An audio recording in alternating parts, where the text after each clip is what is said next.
Muy buenas noches, doctores. Por favor, confírmeme de que se pueda ver la pantalla. Buenas noches, doctor. ¿Se ve? Excelente. Vamos a comenzar la jornada de hoy. Primer tema, enfermedad inflamatoria.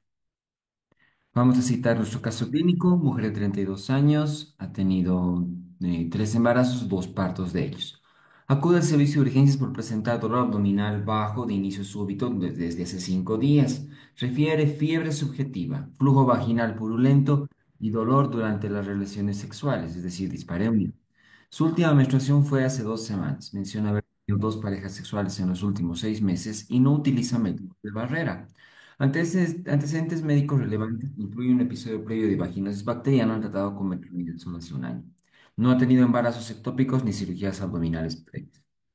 Al examen físico destaca una temperatura de 38,7, presión arterial 110/70 y una frecuencia cardíaca de 102 latidos por minuto.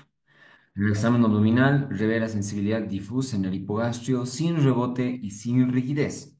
En el examen ginecológico hay flujo cervical purulento y dolor intenso a la movilización del cuello y a los anexos. Laboratorios, leucocitosis de 14.800, PCR 50, test de embarazo negativo. Y en la imagenología, la ecografía transvaginal revela el engrosamiento de endometrio y líquido libre en fondo de saco de Douglas. La enfermedad pélvica inflamatoria, la bibliografía refiere como toda infección del tracto genital superior, que significa de cuello de útero para arriba. Eso puede comprometer útero, puede comprometer trompas, puede comprometer ovarios, puede comprometer parametrio, puede comprometer inclusive el peritoneo, ¿ya? Dentro de la clasificación para infección pélvica inflamatoria, tenemos que tener en cuenta que hay, por devolución puede ser aguda, es decir, un cuadro álgido del momento, o puede ser crónica, es decir, de larga data. En función a su etiología puede ser mediante bacterias o flora endógena, o puede ser mediante flora exógena. Es la más frecuente y predominantemente de infecciones de transmisión sexual. En función a su origen puede ser primaria o secundaria. Esta es la clasificación más importante en función a la clínica, ¿no? La clase uno es salpingitis sin reacción peritoneal. La clase 2 es salpingitis con reacción peritoneal. La clase 3 absceso tubovárico y la 4 es peritonitis difusa. Eso quiere decir de que una sola no tiene datos de irritación peritoneal y las otras tres sí las tienen. Y en función a las características, puede ser leve, moderada y severa, que veremos más adelante en función a la gradación. Prácticamente la puerta de entrada es el tracto genital inferior y por diferentes vías la bacteria puede hacer una infección en todo el tracto genital superior, ¿sí? Dentro de la principal clínica, un poco inespecífica, dolor abdominal. Dolor abdominal es más acentuado en hipogastrio, ambas fosas ilíacas, y podemos realizar las mismas maniobras que utilizábamos en embarazo ectópico, que es la lateralización del cuello y la retropulsión del cuello del útero al momento de hacer palpación bimanual, ¿no? Los pacientes van a presentar dolor. Se puede palpar del mismo modo por el tacto genital, que se llama los anexos, y podríamos palpar una masa en región anexial.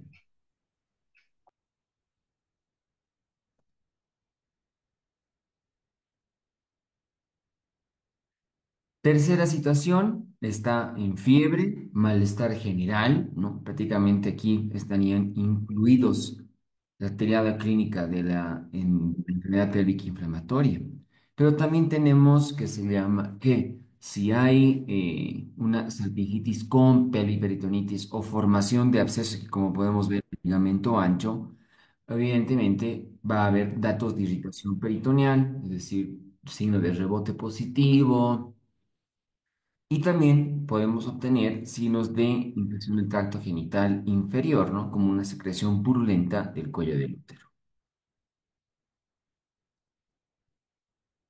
Cuando nosotros estamos ante la sospecha de una paciente con enfermedad pélvica inflamatoria, tendríamos que tener en cuenta de que uno de los laboratorios que más se solicita es la velocidad de eritrosedimentación. Según la bibliografía, un test muy sensible para un cuadro ginecológico agudo. También podemos utilizar proteína C reactiva, no es mal la idea. Microscopía, en cuanto podamos utilizar ¿qué se llama? Podemos utilizar mediante especuloscopía y obtener una muestra del flujo que tengamos. Podemos hacer hemocultivos como también serología. Especialmente la serología nos ayuda mucho en la bacteria de Clemidia trachomatis. Es muy buena para el diagnóstico. De modo de que, sabiendo en la clínica y sabiendo además los laboratorios que podemos solicitar, es que tenemos criterios mayores, criterios menores y criterios mínimos para el diagnóstico de enfermedad pélvica inflamatoria. En los criterios mayores tenemos dolor abdominal, dolor alexial y signos de infección del tracto genital inferior.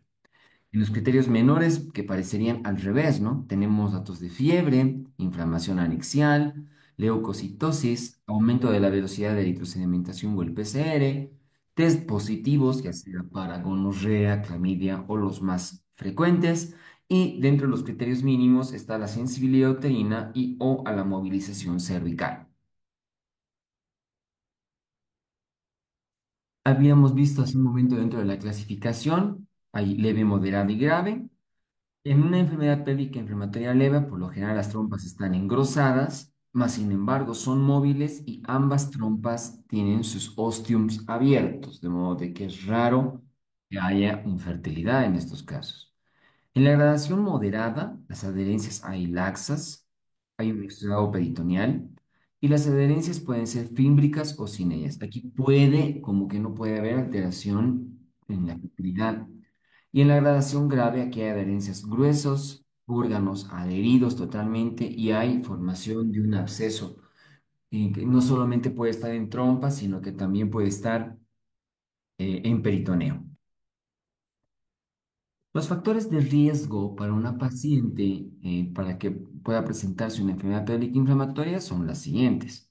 Contagio con bacterias exógenas, especialmente las de infección de transmisión sexual. De ahí radica que es promiscuidad, otra. Realizar maniobras sin medidas antisépticas puede ser una. Antecedente de enfermedad pélvica inflamatoria anteriormente. Menstruación, factores inmunológicos, que la paciente sea inmunocompetente, traumatismos. La vaginosis bacteriana habíamos visto, ¿no? Hace unas clases anteriores de que la Gardnerella vaginalis le da una puerta de entrada especialmente a la clamidia. Edad más frecuente en etapas reproductivas de la mujer, estado marital, si es que no hay fidelidad, la paciente no está con una sola pareja, antecedentes de otras infecciones de transmisión sexual y también la presencia de duchas vaginales. Por lo tanto, tenemos que tener un tratamiento. El tratamiento puede ser ambulatorio o con criterios de hospitalización. Cuando al paciente le hacemos ambulatorio, es decir, de vía oral, podemos utilizar una fluoroquinolona, por ejemplo, ofloxacina o ciprofloxacina, más una bacteria para para anaerobios, como es metronidazol. También podemos utilizar aminopenicilina o beta-lactamasas, más doxiciclina. Esta última nos ayuda mucho para clamidia. O también podemos utilizar una cefalosporina de tercera generación, más un antianaerobio y una doxiciclina, ¿no? Para clamidia este último. Cuando a la paciente la internamos, tendríamos que utilizar ofloxacina o ciprofloxacina, más metronidazol y la combinación de uno de los dos, aminopenicilinas con beta-lactamasas o cefalosporina de tercera generación, más doxiciclina en ambos casos para tratar clamidia. En los casos además donde queremos hacer un tratamiento profiláctico para la pareja, utilizamos también acitromicina tal cual como eran las dosis para infección de transmisión sexual, 1 gramo dosis única. La enfermedad pélvica inflamatoria puede traer secuelas en la mujer, principalmente cuadros de infertilidad. Habíamos visto en la gradación cómo se pueden obstruir las trompas. Factor de riesgo muy importante para embarazo ectópico. Las pacientes pueden presentar dolor pélvico crónico, especialmente en aquellas enfermedades pélvicas crónicas, y las pacientes pueden presentar además recurrencia de los casos de enfermedad pélvica inflamatoria. Inespecífico el tema, pero con el resumen corto, vamos a empezar con las preguntas. Ustedes son dueños del chat, ya conocen la hermenéutica. Caso clínico de nuevo. Mujer de 32 años, ha tenido 3 embarazos, 2 partos, acude al servicio de urgencias por presentar dolor abdominal de inicio súbito de 5 días. Refiere fiebre subjetiva, flujo genital purulento y dolor durante las relaciones sexuales, es decir, dispareunia. Su última menstruación fue hace 2 semanas. Menciona haber tenido 2 parejas sexuales en los últimos 6 meses. No utiliza métodos de barrera. Antecedentes médicos relevantes incluyen un episodio previo de vaginosis bacteriana tratado con metronidazol hace un año. No tenía embarazos ectópicos ni cirugías previas. Al examen físico destaca leve fiebre 38,7 y leve taquicardia de 102 latidos por minuto. En el examen abdominal hay sensibilidad difusa en hipogastrio, pero no hay rebote ni rigidez. Al examen ginecológico, un flujo purulento en cuello del útero y el dolor intenso a la movilización del cuello de los anexos. Destaca leucocitosis, aumento de la PCR, test negativo. En la imagenología hay engrosamiento del endometrio y líquido libre en fondo del saco de Douglas. ¿Cuál es el agente etiológico más probable en este caso? ¿E. coli, clamidia, cándida, micoplasma o tricomona vaginal?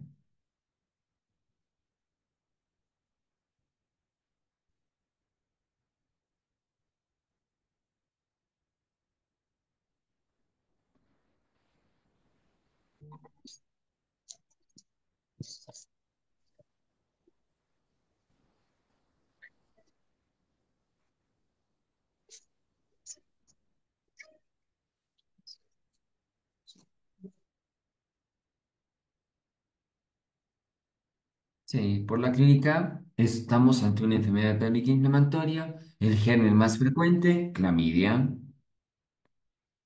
¿Cuál es el tratamiento inicial más adecuado para esta paciente?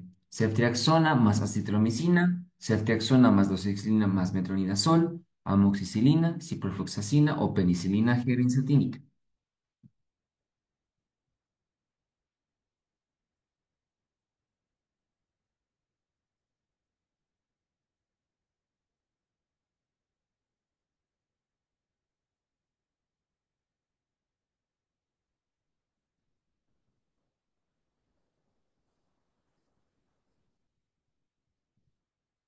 Sí, el tratamiento más característico, si le vamos a dar, que se llama, para cubrir además anaerobios, es ceftriaxona, doxiciclina y metronidazol.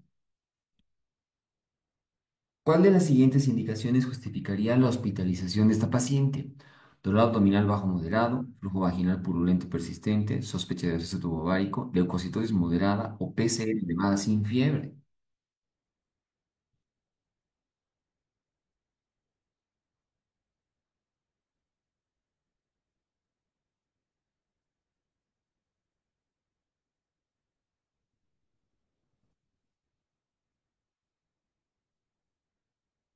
Como dice, absceso drenado, absceso curado. Sea absceso es para operar. Por lo tanto, aquí sí tengo que internar a la paciente.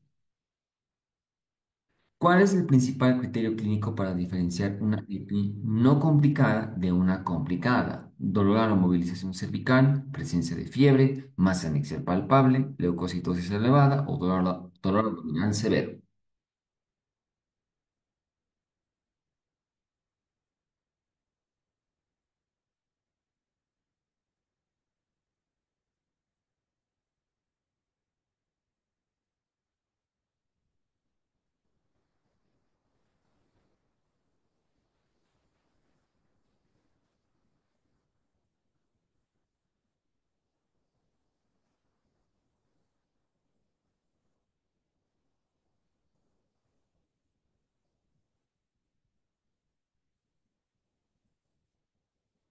En esta pregunta podemos tener dos respuestas, ¿sí? Uno sí puede ser el dolor abdominal severo, pero también puede ser la masa anexial palpable. El hecho de que haya masa anexial es muy frecuente para que haya absceso, ¿no? Entonces, eso. Pero de todos modos, dentro de los criterios mayores está también el dolor abdominal severo. Vamos a poner como que esta pudiera tener dos respuestas. Según su origen, la enfermedad pélvica inflamatoria se clasifica como aguda y crónica, exógena y endógena, primaria o secundaria, leve, moderada y severa, o grado uno, 2, 3 y 4.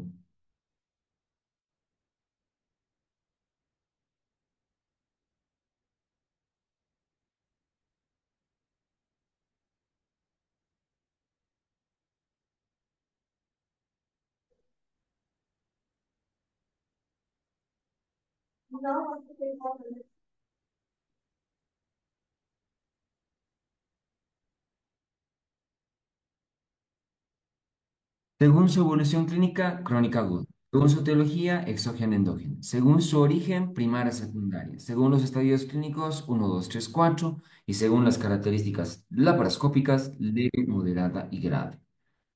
Aquí la respuesta es primaria y secundaria.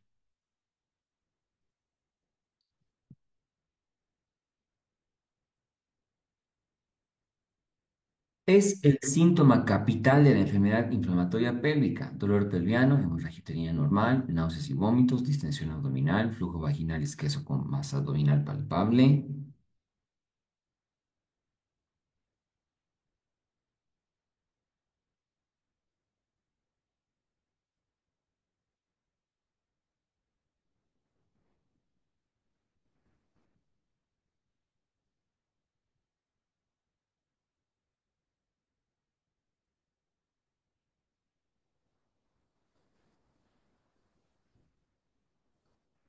El síntoma capital es el dolor pelviano persistente y de variable intensidad, que puede ser espontáneo y o provocado con reacción peritoneal o sin ella. Es habitual que el dolor despierte la movilización lateral o anteroposterior del cuello del útero, ¿no? Entonces, el dolor es el síntoma característico del dolor de la enfermedad pélvica inflamatoria.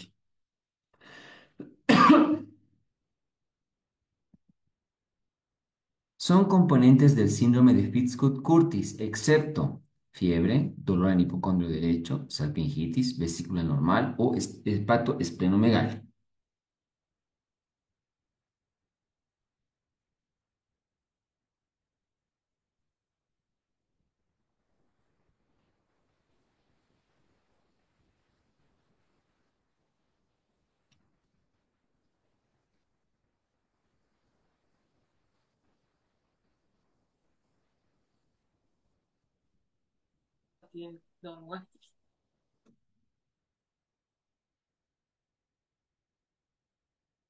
Los síntomas sistémicos como náuseas y vómitos, distensión o dolor abdominal generalizado pueden indicar una propagación peritoneal de la inflamación y una diseminación de la enfermedad. Con frecuencia hay dolor en hipocondrio derecho como manifestación de perihepatitis, conocido como el síndrome de Fitzhugh-Curtis. Fiebre, dolor en hipocondrio derecho, salpingitis y vesícula normal, asociado habitualmente a clamidia o a gonorrea.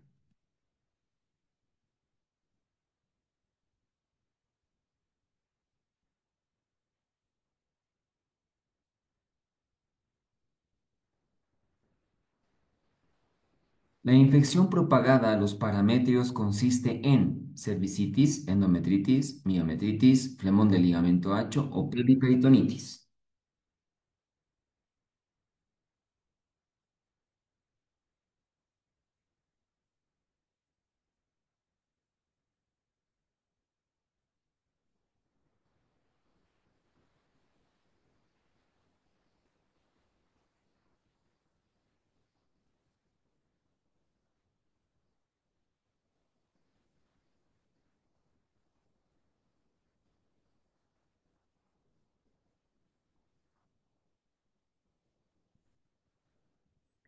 Cuando la infección se propaga hacia los parametrios con mayor frecuencia, determinado clínicamente en un emplastamiento muy difuso y doloroso que se extiende habitualmente desde la pared lateral del cuello y vagina hasta la pared lateral y posterior de la pelvis, ¿no? A esto se le conoce como flemón de la base del ligamento ancho.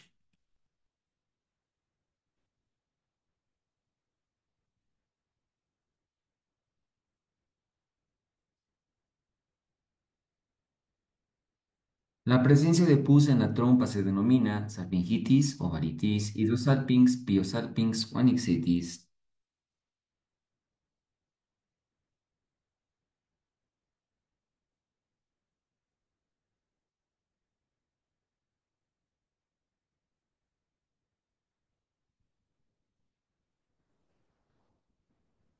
Sí, muy chancaquita. En las trompas ella se manifestará primero con una endosalpingitis sin alteración del aspecto exterior y con el ostium externo abierto. Aquí en la curación es posible sin secuelas. Si la infección progresa, la mucosa tendrá alteraciones irreversibles y la obstrucción de uno de sus orificios proximal y distal terminará la acumulación de pus en su interior, que se denomina biosalpinx.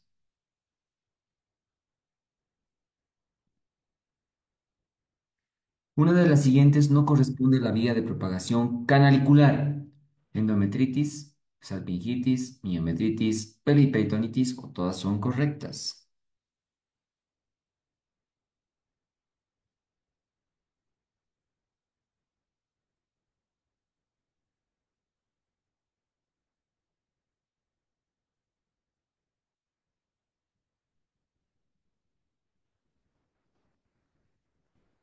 Prácticamente la clasificación es muy similar que puerperio patológico, ¿no? Por vía canalicular, la infección puede ser endometritis, salpingitis, periperitonitis y peritonitis difusa. Por vía linfática, miometritis, parametritis, flemones del ligamento ancho y absceso central del ovario. Y vía hematógena, tromboflebitis pelviana y embolias sépticas. Y la respuesta es miometritis.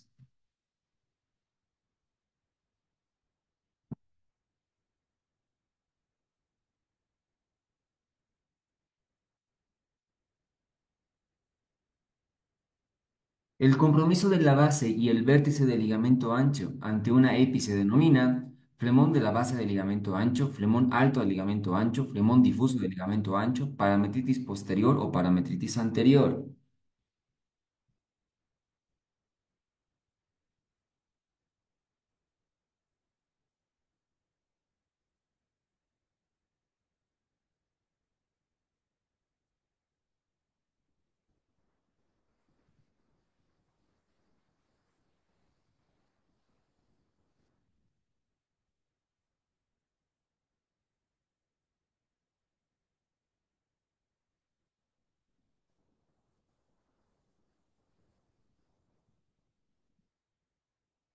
Cuando el flemón de la base es de la base, por el tacto vaginal se puede apreciar acortamiento de uno de los fondos del saco y aplastamiento doloroso extendido desde un borde uterino hasta la pared pelviana, ¿ya?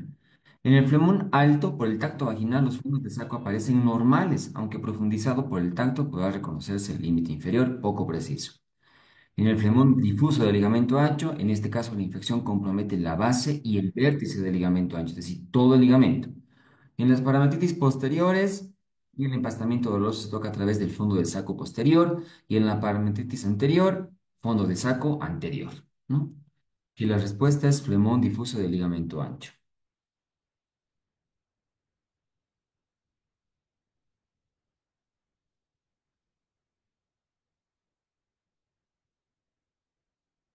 Corresponde a la clínica clásica de la anexitis: náusea precedido de vómitos, palpación de anexos agrandados y o tumefactados, dispareunia, metorragia o todos son correctos.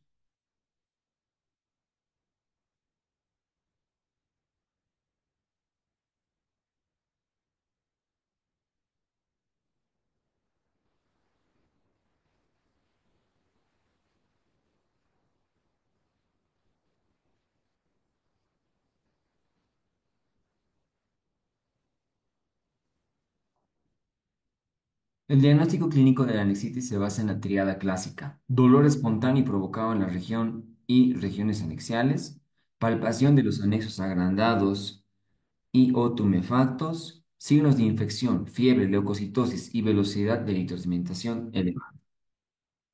Aquí solamente la B.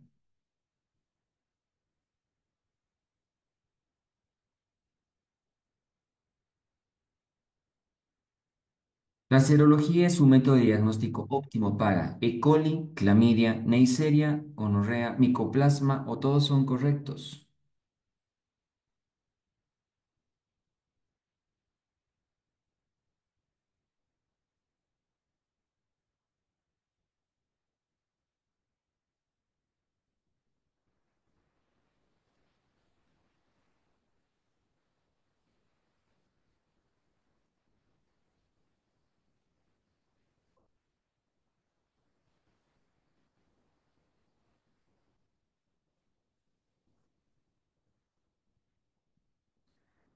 Se pueden realizar urocultivos cuando estamos en sospecha de infección urinaria, pero podemos utilizar serología para Clamidia trachomatis, ¿no? Inmunoglobulina G e inmunoglobulina M. Tiene un valor predictivo para el diagnóstico de EPI aguda, pero su conocimiento puede tener mucha utilidad en los casos en los que debe evaluarse la evolución inclusive de las secuelas. Entonces, cuando pido serología es para clamidia.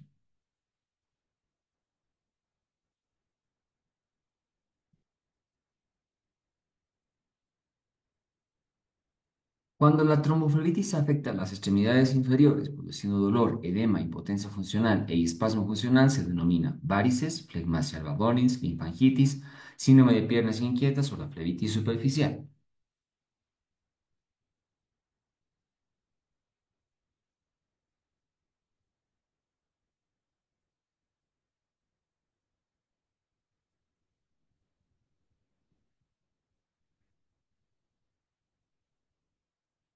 Tal cual que en patología de puerperio, ¿no?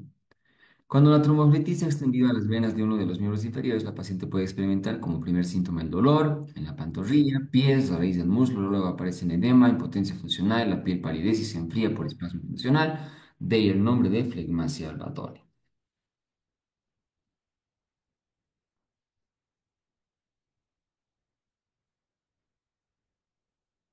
Uno de los laboratorios no corresponde para el diagnóstico de EPI, velocidad de electrosedimentación, PCR, leucograma, CA 125 o todos son correctos.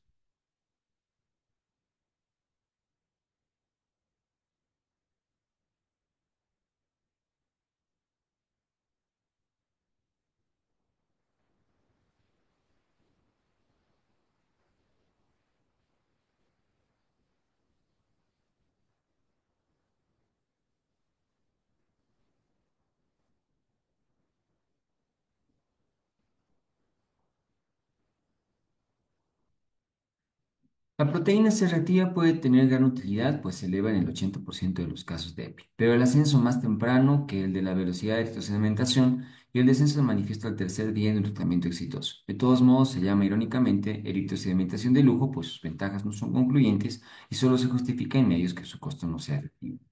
La forma leucocitaria también es útil cuando aparecen leucocitos mayores de 10.000 y neutrofilia. Por ello se sucede en el 50% de los casos. Por tal motivo, el recuento de glóbulos blancos con valores normales no descarta una infección del tracto genital superior. El CA 125 no se ha incluido de rutina diagnóstica de la EPI por su baja especificidad, aunque sus valores elevados han demostrado que es un marcador fiable para EPI o infección del tracto genital superior a cuadro agudo. Entonces aquí sí, son todas corresponden.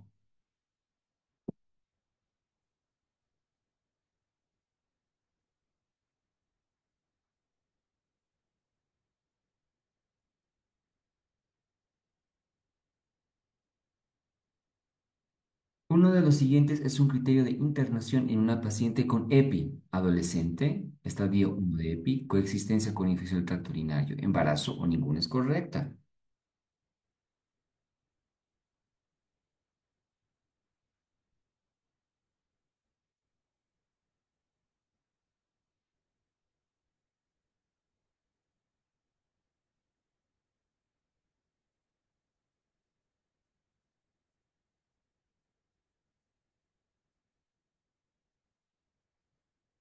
¿Cuándo tengo que internar a mi paciente? Cuando no se descarta una emergencia quirúrgica, por ejemplo, apendicitis, embarazo, no respuesta a tratamiento ambulatorio oral, paciente incapaz de mantener un régimen oral o seguimiento, paciente con enfermedad severa, es decir, náuseas, vómitos y fiebre alta, absceso, y en pacientes adolescentes no hay datos disponibles que sugieran beneficios de la hospitalización. En adolescente no.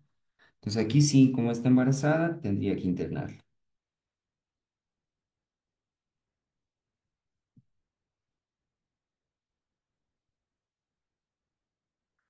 Según la gradación de la EPI, la presencia de adherencias gruesas, órganos pelvianos adheridos entre sí y epiplón, piosalpins o absceso tubovárico, corresponde a una gradación leve, moderada, grave, severa o sin relevancia clínica.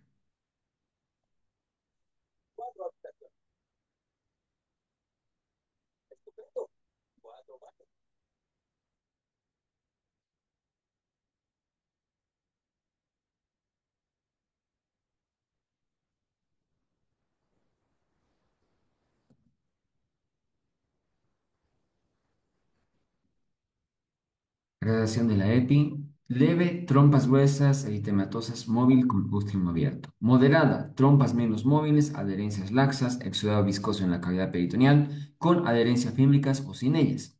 Y en la grave, adherencias gruesas a órganos pelvianos adheridos entre sí, epiplón, piosalpinx o absceso tubovárico. Entonces aquí la respuesta es grave.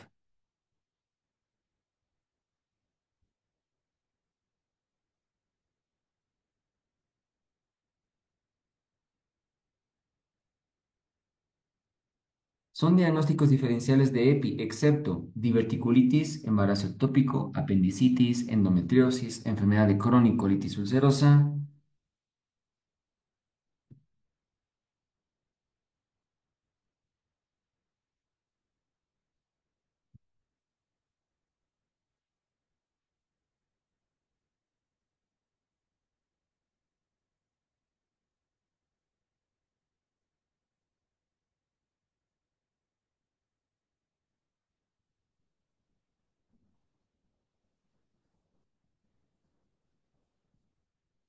Diagnósticos diferenciales. Numerosas enfermedades infecciosas y no infecciosas pueden ser confundidas con EPI, ¿no? Apendicitis, diverticulitis, infección del tracto urinario, embarazo ectópico, rotura de un quiste, endometriosis, torsión de pedículo del quiste, miomas uterinos complicados con necrobiosis, ¿no? Pero aquí en la respuesta, no, enfermedad de Crohn.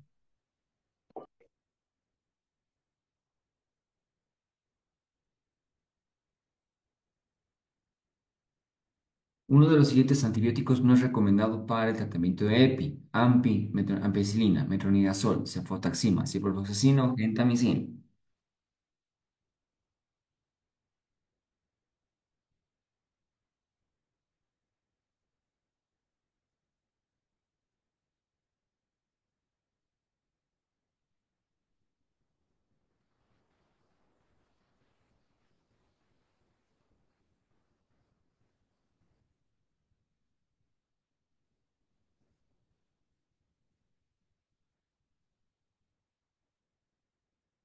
Los tratamientos propuestos para pacientes ambulatorias son ofloxacina con ciprofloxacina más metro como antianaerobio. Aminopenicilina más inhibidor de beta-lactamasa más doxiciclina. O cefalosporina de tercera generación más una doxiciclina y más un antianaerobio por 14 días, ¿no? Pero la genta no está como para enfermedad pélvica inflamatoria.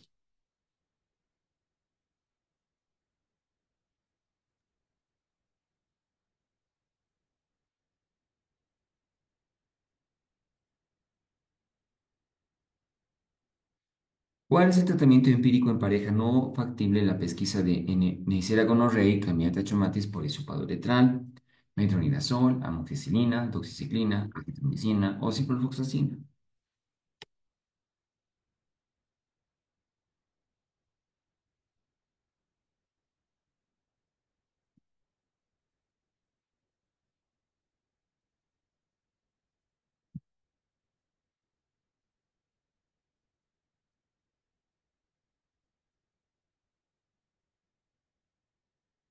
De ser posible, la pareja debe ser examinada si tuvo contacto sexual durante los 60 días previos a la aparición del cuadro infeccioso. La evaluación y tratamiento de la pareja es importante debido a que se puede ser el origen de la probable reinfección. Se deberá pesquisar Neisseria gonorrhoeae y clamidia. De ser no factible el estudio, se tendrá que administrar acitromicina 1 gramo en monodosis.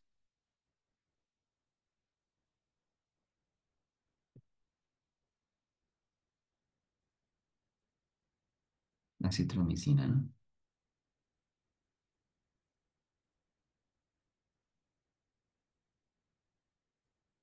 Pregunta de examen. Paciente femenina de 15 años, sin inicio de actividad sexual, presenta dolor súbito en el abdomen inferior, predominio de fosilaca derecha asociado a náuseas y vómitos. Al examen físico, pálida, inquieta, facies álgida, taquicardia, taquipnea, ferocidades positivas en el abdomen, pero hay resistencia y se palpa masa hipogástrica de 7 a 8 centímetros. El diagnóstico más probable: torsión ovárica, enfermedad pélvica inflamatoria, quiste de ovario, apendicitis aguda.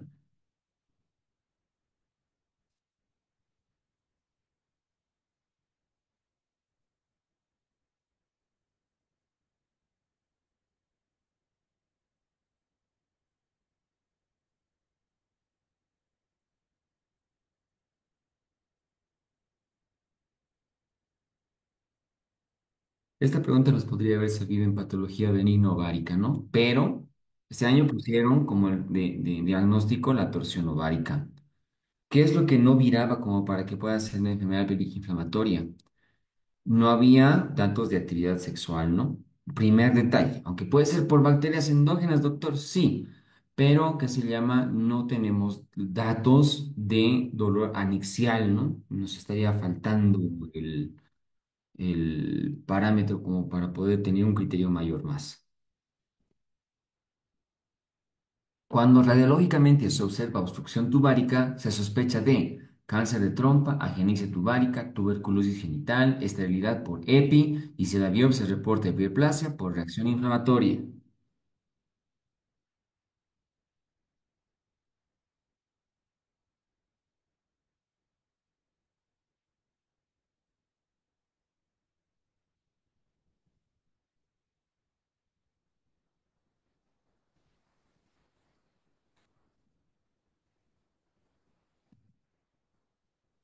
Infertilidad o esterilidad por enfermedad pélvica inflamatoria, ¿no? Aquí la respuesta. De todos modos, un pequeño observación ligera para esta pregunta. La tuberculosis produce obstrucción tubárica también, ¿eh? La enfermedad inflamatoria pélvica crónica tiene como agentes específicos a tuberculosis, Neisseria gonorrea, clamidia trachomatis, micoplasma, tricomona vaginalis.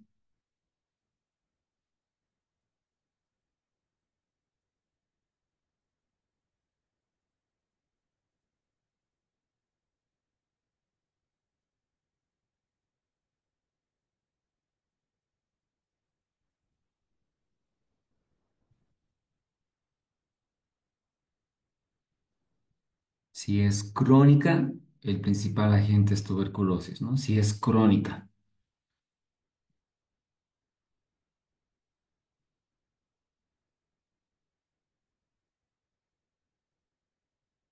Puntos claves, definición es la herpes es una infección ascendente que afecta útero, trompas y estructuras anexiales con riesgo de complicaciones a largo plazo como infertilidad y embarazo ectópico.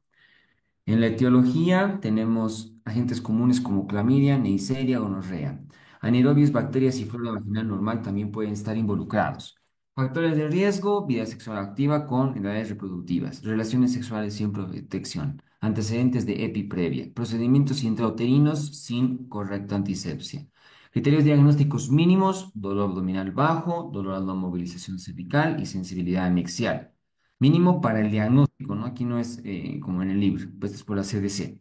Criterios adicionales, presencia de fiebre, leucocitos o PCR o BCG elevados y la evidencia de una infección de transmisión sexual, ¿no? Por pruebas serológicas o de cultivo. Diagnóstico diferencial, embarazo ectópico, torsión ovárica, apendicitis aguda, endometriosis. Las imágenes diagnósticas, ecografía transvaginal, identifica líquido libre, engrosamiento del endometrio y bases anexiales como abscesos. La laparoscopía es el gol estándar para confirmar los casos dudosos. La infertilidad tubárica es el resultado del daño permanente y la inflamación crónica ocurre hasta en un 15% tras un episodio. Absceso tubovárico, complicación grave que requiere manejo intrahospitalario y posible drenaje quirúrgico. Síndrome de Fitzhugh-Curtis, perihepatitis asociada a EPI con dolor en el cuadrante superior derecho y las adherencias en cuerdas de violín. Embarazo ectópico, el daño tubárico incrementa significativamente el riesgo de implantación ectópica. El manejo ambulatorio de la épica no complicada es con ceftriaxona intramuscular dosis única, dosisciplina más metronidazol. Indicaciones para hospitalización, sospecha de absceso, embarazo, intolerancia al tratamiento, falta de respuesta a las 72 o 48 horas. Tratamiento hospitalario tendría que ser en función a ceftriaxona, pero ya intravenoso y doxiciclina vía oral. Las alternativas, clindamicina más gentamicina en pacientes pero alérgicas. Tratamiento, tamizaje anual para clamidia y gonorrea en mujeres menores de 25 años, uso de preservativo y educación sobre infecciones de transmisión sexual de recurrencia. Aquí tenemos, doctores, pueden tomarle una captura de pantalla a esta primera pantallita para sus preguntas que puedan resolver ustedes.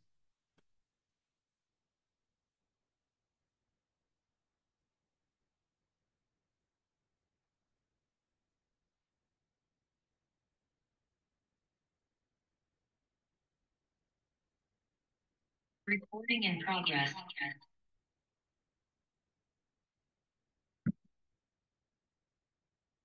Le pueden tomar a la segunda capturita de pantalla, a esta página.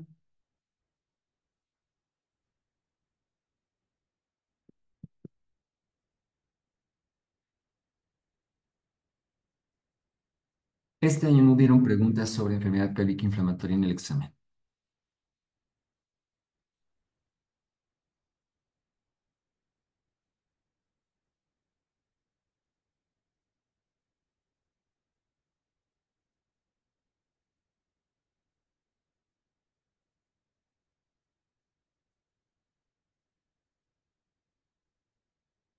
Aquí está, por si no le tomaron la captura.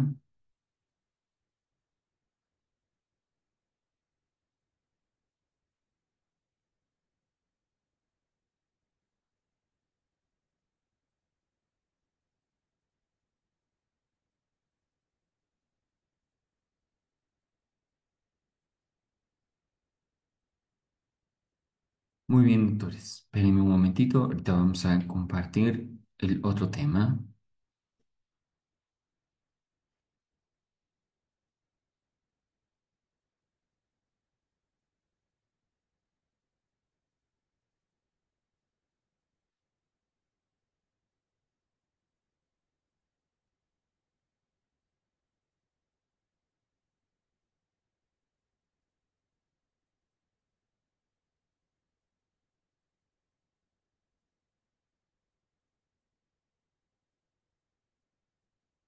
¿Me confirma si se alcanza a ver la pantalla, por favor? Sí, doctor. Sí, Listo. doctor. Comenzaremos. Este tema sí tiene mejor implicancia. El de hace rato era muy en específico. Tal vez con saber infección de transmisión sexual ya nos dábamos de mucha cuenta con el tema, ¿no? Pero este sí tiene harto y es más, en este examen, si no me equivoco, fueron tres preguntas las que entraron de este tema. Caso clínico, una mujer de 52 años acudió a la consulta por presentar sofocos frecuentes, insomnio y cambios en el estado de ánimo desde hace un año. También refiere sequedad vaginal, dispareunia que afecta su calidad de vida. Su última menstruación fue hace 14 meses. Tiene antecedentes de hipertensión arterial tratada con el abril, pero está controlada. Niega antecedentes de cáncer o trombosis.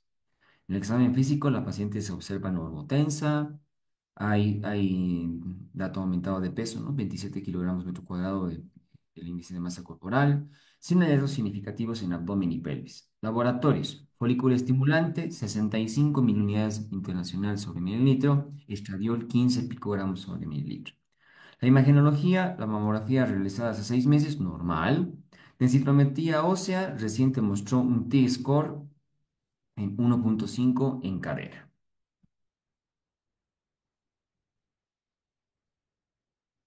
Desde el nacimiento, inclusive en la etapa embrionaria, la mujer nacía con una carga ovocitaria alta, pero ya desde etapa embrionaria estos ovocitos se van, ¿qué se llama? Entrando en apoptosis, de modo de que al momento del nacimiento son mucho menos los ovocitos que al momento de la etapa embrionaria a las 20, 22 semanas.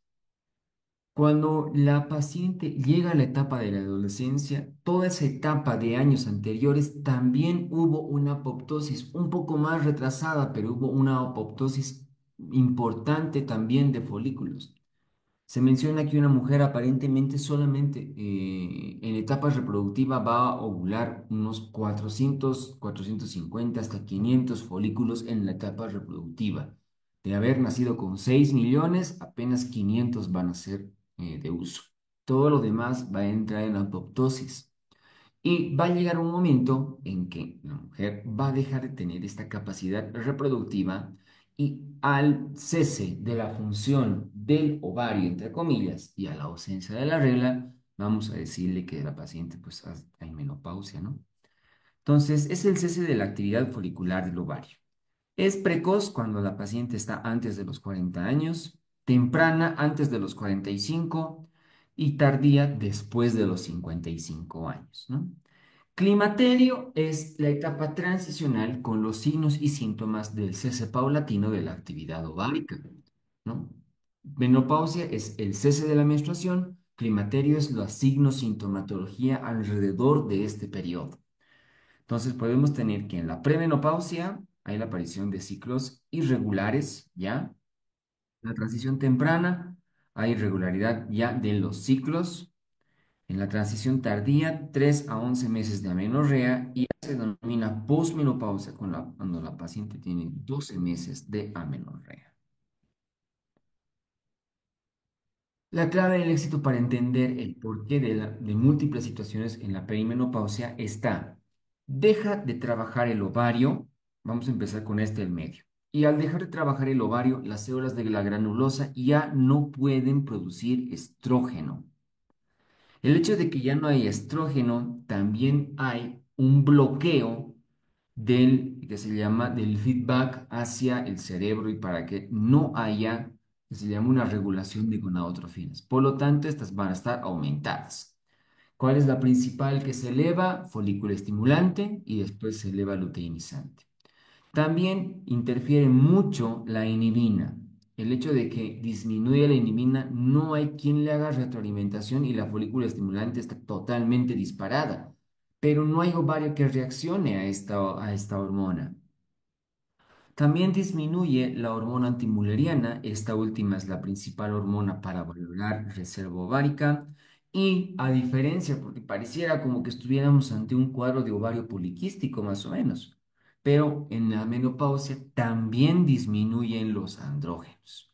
Por lo tanto, la paciente tiene alteración cutánea, alteración de la libido, alteración del apetito sexual, ¿ya? Tenemos que tener en cuenta que toda esta cascada hormonal que ocurre en la menopausia y en el climaterio va a presentar evidentemente una sintomatología. Dentro de los síntomas a corto plazo está irregularidad menstrual, síntomas vasomotores, insomnio, cefalea, fatiga, depresión, ansiedad, alteraciones de la libido, alteraciones de la memoria. A corto plazo. A mediano plazo, la paciente ingresa en vaginitis atrófica, va a haber dispareunia, incontinencia urinaria, infecciones del tracto urinario, perdón, y alteraciones de la piel. A largo plazo, pérdida ósea, fracturas, enfermedades cardiovasculares y cáncer, ¿no? Dentro de los cánceres, ¿cuáles nos interesan? Endometrio, lo hemos visto ya en los temas pasados. Cáncer de seno también nos interesa mucho. Y a muy largo plazo, la enfermedad de Alzheimer. Solo para el detalle esta última, dice que la paciente ya en estado postmenopáusico tiene más chances de hacer Alzheimer que en el varón. Pero eso es posmenopáusico. Si fuera premenopáusico, el hombre tiene más chances de hacer Alzheimer. Empezaremos con los síntomas vasomotores. La paciente que se llama va a presentar sofocos. Los sofocos es una elevación de la temperatura que aproximadamente dura entre 3 a 5 minutos, característica en cuello, tórax, palmas de las manos, planta de los pies, incluida la cabeza, o hasta puede ser todo el cuerpo. La paciente además va a presentar palpitaciones y se va a presentar una vasodilatación periférica. Todo esto se debe a que hay picos de hormona luteinizante, nadie está haciendo el feedback, la progesterona también no está funcionando de manera adecuada. Está por la cercanía anatómica, el hipotálamo y la hipófisis están ahí para la termorregulación corporal. Hay síntomas neuronales, digo, hay alteración en los sistemas neuronales y de los sistemas de conducción y la termorregulación está alterada, ¿no? Por eso es que aparecen los sofocos. Pero también la paciente va a tener alteraciones en el sueño, ¿no? Las pacientes tienen sueño en el día, insomnio por la noche, y en la noche el sueño es muy liviano, no alcanzan a tener el sueño REM característico para el descanso de la paciente, se despiertan, tienen pesadillas, hay alteración muy corto, es el sueño profundo. Y aquí podemos ver los neurotransmisores que están alterados en función a los síntomas vasomotores, ¿no? Como por ejemplo sea la serotonina, la adrenalina, la dopamina, la endorfina y el neuropéptido Y, que interfieren en la neuromodulación alterada de los síntomas vasomotores. Dentro de la sintomatología, también tenemos que tener en cuenta que aparte de los síntomas vasomotores y trastornos del sueño, también las pacientes tienen alteración en la memoria, primero a corto plazo. Luego de la evolución de la enfermedad, sí va a largo plazo. Alteraciones psicosociales. La paciente ya no puede relacionarse de manera como lo hacía anteriormente. Disminuye la libido y la sexualidad. Pacientes que se llama por tanto la sequedad vaginal como por disminución de los andrógenos pierden el apetito sexual y tienen inclusive que se llama eh, problemas con la pareja. Inclusive les llega a aumentar también a este grado de tipo de sexual, psicológico y cultural. Hay una disminución por el estrógeno se encargaba de lubricar las mucosas y obviamente nos interesa mucho la mucosa urogenital, ¿no? Por eso es que las pacientes ingresan con sequedad e inclusive se atrofia todo el epitelio de la vagina y también de la uretra. Este es un grado muy, ¿qué se llama? Un factor de riesgo importante para infecciones del tracto urinario. Los pacientes van a presentar incontinencia urinaria de esfuerzo e inclusive pueden presentar órganos pelvianos, es más frecuente en las pacientes menopáusicas.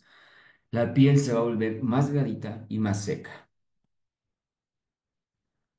Otra situación también que nos interesa muchísimo es la afectación del nivel óseo. Sabemos bastante bien de que el estrógeno ayuda considerablemente a la formación de tejido óseo, ¿no? Y aquí podemos ver, ¿no? Como en el hueso compacto, como en en las estructuras del óseo tenemos una estructura externa, una estructura interna, un periósteo y un endósteo. En el endósteo prácticamente se va formando en las trabéculas el tejido óseo y se va formando nuevamente, ¿no? Y en el periósteo se van, que se llama, entre comillas, reabsorbiendo el tejido óseo, ¿no? ¿Qué situaciones también interfieren a la formación y resolución ósea? La prostaglandina E2, los inhibidores de la COX-2, aquí dice, ¿no? Como si que los antiinflamatorios no esteroideos puedan tener un efecto en función a la resorción y absorción ósea. La proteína ósea BMP y el RANK ligando también interfieren para la reconstrucción ósea. Pero, ¿cuál es el detalle más importante? Tener en cuenta de que hay dos tipos de células, los osteoblastos que se encargan de la reformación ósea y los osteoclastos que se encargan de la resorción ósea. En la menopausia está disminuida la actividad de los osteoblastos y está aumentada la actividad de los osteoclastos. ¿Qué significa? Que se forma poco hueso óseo y que se destruye más hueso óseo, ¿no? Pero no hay reformación de óseo. Entonces, ¿qué actividades también pueden aumentar la actividad osteoclástica, que se llama un aumento excesivo del calcio, aumento de la hormona paratiroidea y un aumento de la vitamina D? Por lo tanto, tenemos que tener en cuenta que hay factores de riesgo que la paciente puede presentar para osteoporosis, que ya es la afectación de la masa ósea. La paciente menopáusica, obviamente estamos hablando del tema, pero también pacientes con sedentarismo, índice de masa corporal alterado, alteraciones de la vitamina D, del calcio, del sodio, de las proteínas, hábitos tabáquicos de la paciente, algunos medicamentos y hasta inclusive otras enfermedades como las de la glándula paratiroides pueden afectar el tejido óseo. Para el diagnóstico de osteoporosis, por lo general, vamos a utilizar la densitometría ósea, ¿no? Entonces, la densitometría ósea está en un score T de 2,5 a 1, osteopenia ya es de -1 a -2,5 y osteoporosis es cuando es menor a 2,5. También podemos pedir laboratorios como fosfatasa alcalina, el PMP, osteocalcina, piridoninas y los neuropéptidos NIS. Más importante, más sin embargo, la densitometría ósea no es lo que más se utiliza. Tres zonas del cuerpo, la cadera, la columna lumbar y que se llama la muñeca, son lo que más los lugares anatómicos donde se utiliza. Cuando hablamos del tratamiento, no solamente de osteoporosis, tenemos que tener en cuenta que utilizamos calcio y vitamina D, muy importantes.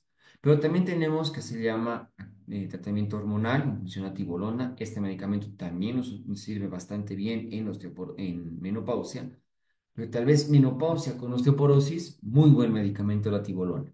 También podemos utilizar bifosfonatos, análogos selectivos de los receptores de estrógeno, eh, medicamentos para paratiroidea, calcitonina y el denosumab también sirven bastante. Tenemos que tener en cuenta de que la menopausia también puede afectar el aparato cardiovascular.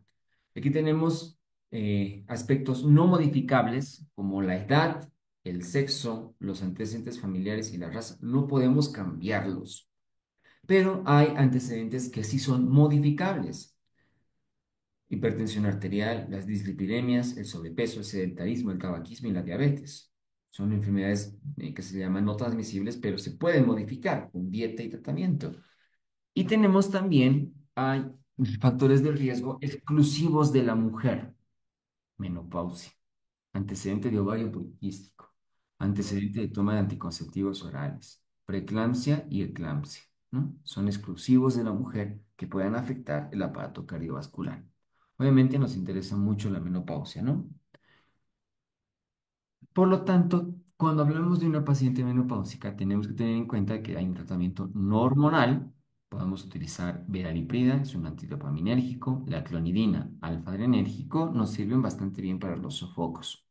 También podemos utilizar el Bellergal, la alfametildopa, propanolol, la gabapentina, el tocoferol, los fitoestrógenos y antiansiolíticos y antidepresivos. Hartos medicamentos, signos sintomatológicos, no van a ir a la causa. ¿Cuáles son los que sí van a la causa? Tratamiento hormonal, ¿no? Las indicaciones, síntomas vasomotores que interfieran la vida de la paciente. La atrofia genital, para prevenir fracturas. La atrofia no solo genital, sino también la urológica. La disfunción sexual, el estado de ánimo y los trastornos del sueño, podemos utilizar tratamiento hormonal. ¿Y en qué pacientes están contraindicados? Cáncer de seno, cáncer estrogénico dependiente, cáncer de endometrio. Sangrado uterino normal, trombosis venosa profunda, tromboembolismo, enfermedad hepática y las porfirias. No podemos hacer tratamiento hormonal en estos casos. Dentro de los medicamentos, aquí, a diferencia de la gran mayoría de patología que veíamos, sí es solo el tratamiento con estrógeno. Podemos utilizarlo bastante bien. Dentro de la forma tenemos naturales, conjugados, sintéticos y estéreis. La vía oral puede ser oral, la vía puede ser oral, perdón, local, transdérmica y otros. De los más utilizados es la vía local en atrofia urogenital y el oral para síntomas vasomotores importantes, ¿no? Entonces, justamente, ¿qué acciones puede tener? Mejora los síntomas vasomotores, puede mejorar la depresión de la paciente, mejora considerablemente la atrofia genital, previene la osteoporosis, alteraciones cardiovasculares y la piel. Es decir, el tratamiento hormonal es muy bueno. Pero también podemos utilizar progestágenos, siendo naturales y sintéticos, ¿no? La potencia pueden ser puros, parciales, con glucocorticoides o con antimineralocorticoides. De todos modos, de todos los progestágenos sintéticos, el que más utilizamos es la tibolona, porque tiene afinidad por los receptores progesterónicos y androgénicos, por eso es que nos ayuda mucho. La ventaja es que no estimula el endometrio. Es la ventaja más importante de la tibolona, que no altera el endometrio, ¿no? Que se llama, pueden presentarse casos de amenorrea y no requiere medicación, ¿no? Es un buen medicamento. Muy bien, entonces, con el resumen, vamos a pasar ahora a las preguntitas. Ustedes ya conocen la hermenéutica. Nuevamente vamos a citar el caso clínico. Una mujer de 52 años acude a la consulta por presentar sofocos frecuentes, insomnio y cambios del estado de ánimo desde hace un año. También refiere sequedad vaginal disparable que afecta su calidad de vida. Su última menstruación fue hace 14 meses. Tiene antecedentes de hipertensión arterial tratadas con enalapril, pero está controlada. Niega antecedentes de cáncer o trombosis. Normotensa, ligero aumento de peso, sin hallazgos significativos. Laboratorios, FSH aumentada de 65, estradiol 15 picogramos. La inmunogenología, mamografía normal y la densitometría es de un T-score de -1.5 en la cadera. ¿Cuál es el factor fisiológico subyacente más importante en esta paciente? Aumento de hormona luteinizante, disminución de la inhibina, aumento de prolactina, resistencia a la insulina o un incremento en la globulina transportadora de hormonas sexuales.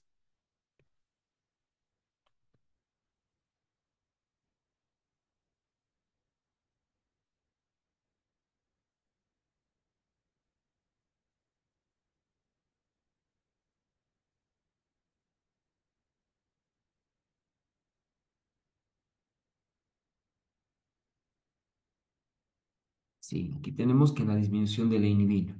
Si hubiera estado folículo estimulante, obviamente esa es la más importante, ¿no? Pero no está.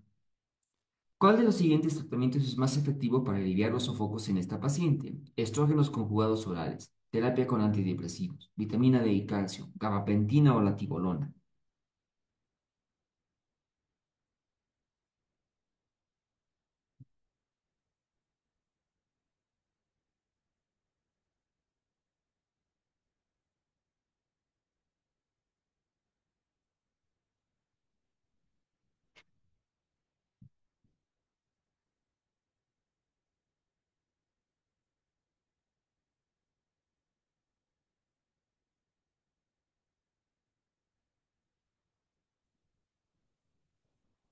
Si solamente decimos solamente sofocos, es estrógenos.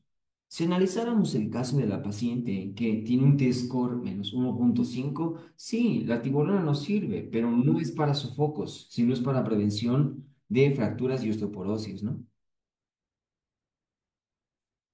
¿Cuál es el riesgo más importante asociado al uso prolongado de terapia de reemplazo hormonal?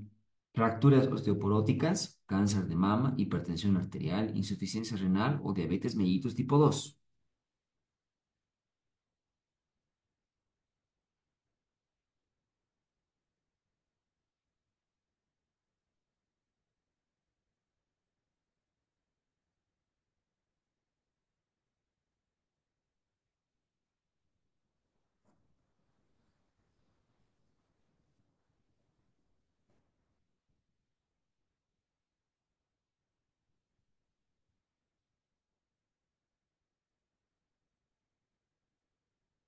Sí, cáncer de seno.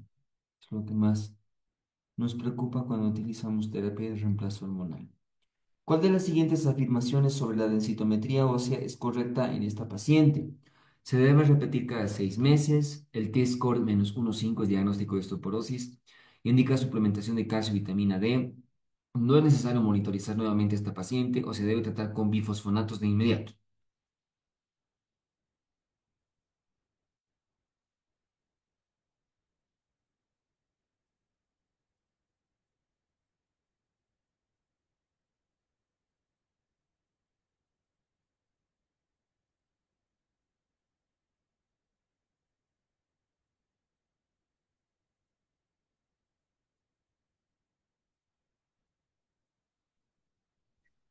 Entonces, en esta paciente, que se llama, lo que tenemos que tener en cuenta es que deberíamos iniciar calcio y vitamina D.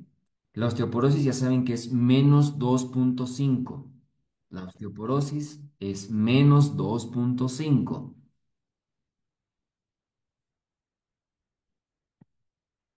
La teoría más aceptada sobre la fisiopatología en la menopausia radica en alteración hipofisiaria, alteración hipotalámica, alteración uterina, alteración ovárica o todos son correctos.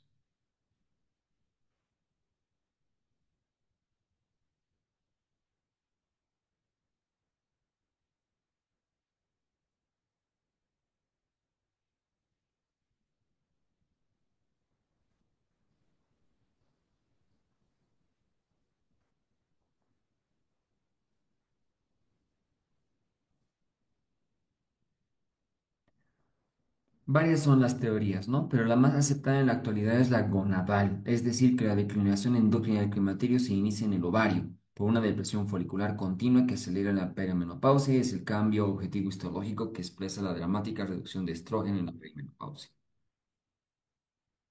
Alteración ovárica.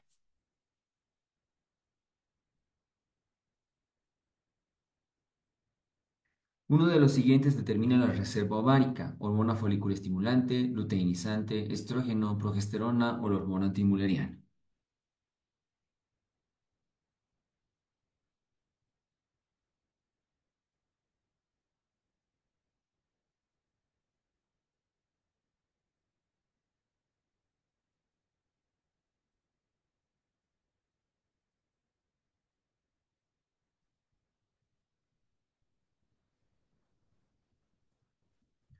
La reducción en los niveles que los cambios de folículo estimulante e inhibina B. La RAM disminuye linealmente desde 10 a 5 años antes de la última menstruación hasta niveles indetectables que puedan actuar como marcador endocrino de la depresión folicular, reflejando mínimamente la reserva ovárica. Entonces, la última boleriana es la de reserva ovárica. La inhibina en su acción endocrina tiene por finalidad inhibir la acción de estrógeno, progesterona, folículo estimulante, LH, GnRH.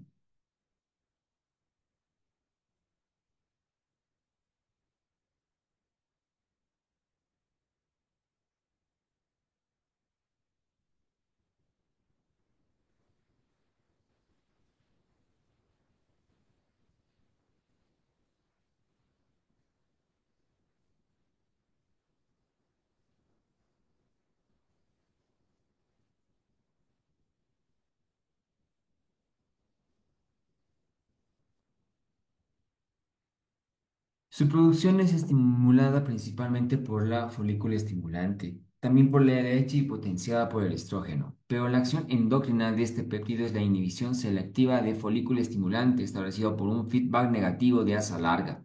Esta inhibición se realiza por dos niveles, bloqueando la transcripción de ARN del FSH y dificultando la liberación de FSH acumulada en el gonadotropo. Entonces, la inhibina, entre comillas, como su nombre lo dice, inhibe, pero ¿cuál? Folículo estimulante. Es un síntoma a corto plazo de la menopausia, infecciones urinarias, dispareunia, alteraciones de la memoria, alteraciones de la piel o pérdida ósea.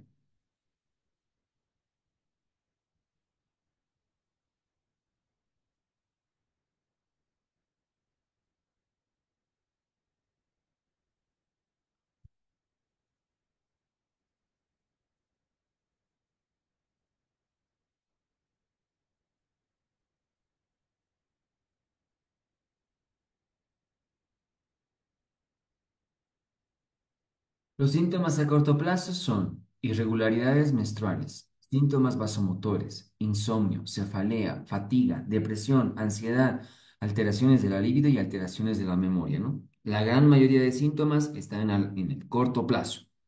Aquí es alteraciones de la memoria.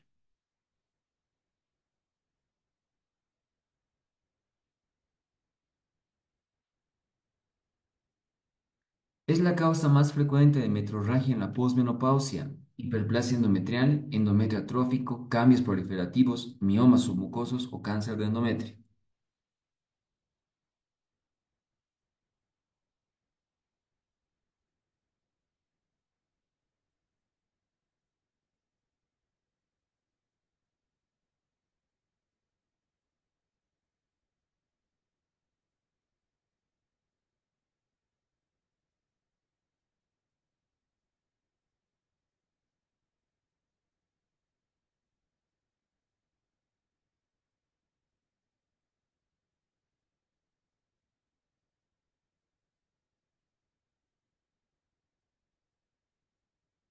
Las metrorragias, ¿no?, se deben a hiperplasias endometriales en un 15%, endometrios atróficos 45 a 50%, cambios proliferativos 10%, pólipos 10%, miomas 10%, cáncer de endometrio 5 al 10%.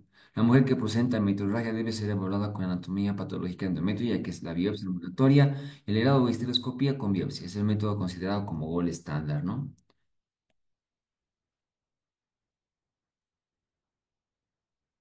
Endometrio atrófico es la causa más frecuente, pero lo vamos a poner así, no patológica, ¿ya? Porque muchos han respondido como cáncer de endometrio, y si es cáncer, sería patológico, ¿no? Uno de los siguientes no forma parte de la fisiopatología del sofoco: alteración hipofisiaria, déficit estrogénico, déficit de inhibina, factores psicológicos y culturales, o todos son correctos.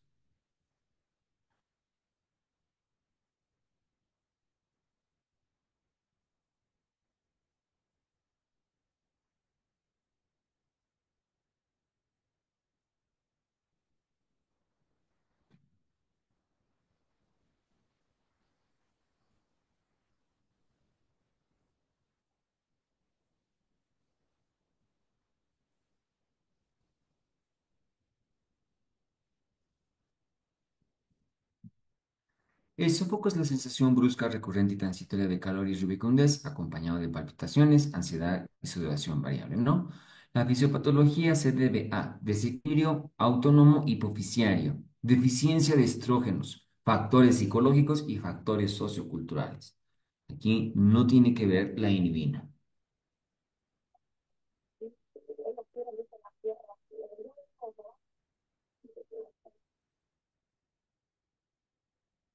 Uno de los siguientes no corresponde a los síntomas de la menopausia. Existe disminución de la libido sexual, presencia de insomnio, sequedad, dolor y tenesmo rectal, incontinencia urinaria y esfuerzo, o todos son correctos.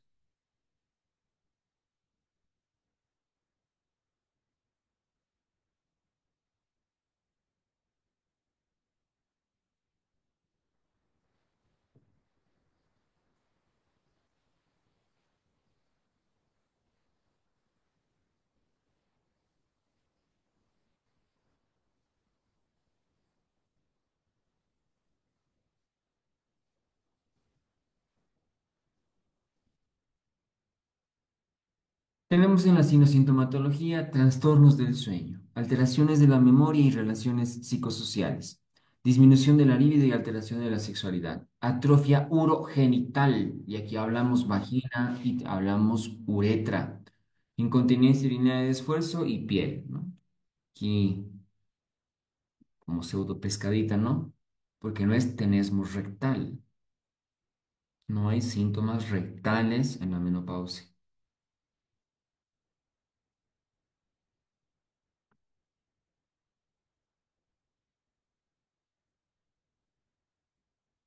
La disminución de la libido y la alteración sexual se encuentran alteradas por déficit de estrógeno, déficit de testosterona, déficit de inhibina. A y B son correctos, todas son correctas.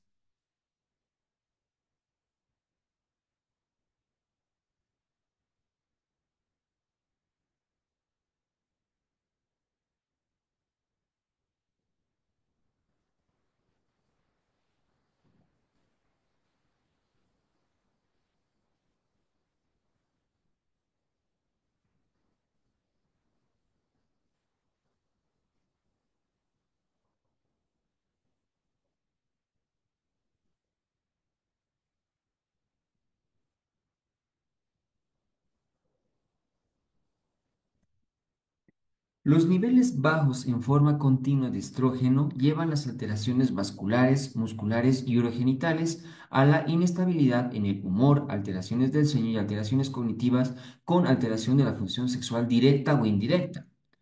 Los andrógenos desempeñan un papel importante. La testosterona contribuye a la iniciación de la vida sexual, de la actividad y comportamiento sexual, modula la ejercitación fisiológica del clítoris y la vagina e influye en la sensibilidad y lubricación.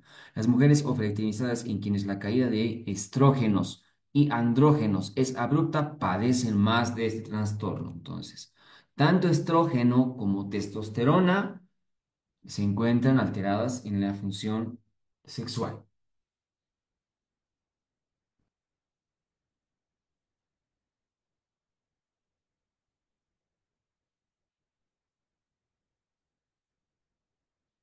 La célula encargada de la resorción ósea es el osteoclasto,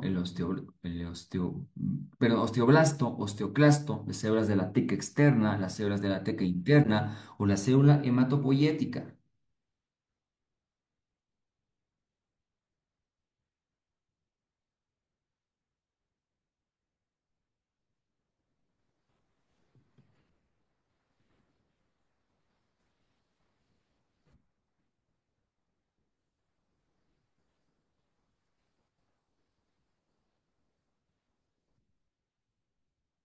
Aquí podemos ver, ¿no? Las prostaglandinas 2 provenientes del ácido araquidónico por acción de la coenzima COX-2 estimulan la resorción y formación ósea.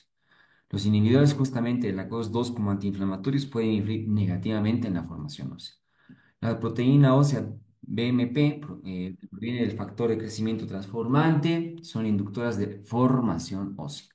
Rank ligando, son moléculas de señalización que facilitan la conversión entre osteoblasto y osteoclasto y ayudan a coordinar la remodelación ósea. Las células encargadas en proceso de resorción ósea son los osteoclastos.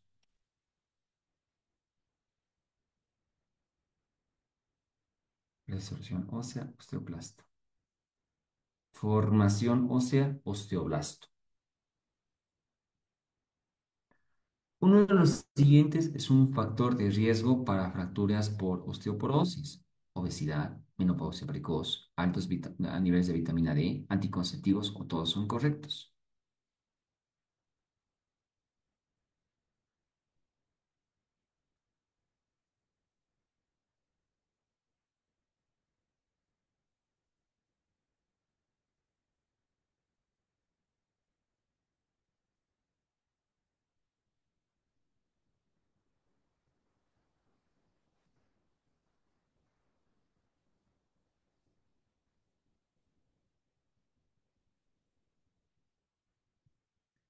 Y factores de riesgo, ¿no? Menopausia precoz, sedentarismo, aumento del índice de masa corporal, vitamina D, calcio, sodio, proteínas, hábitos, medicamentos, otras enfermedades.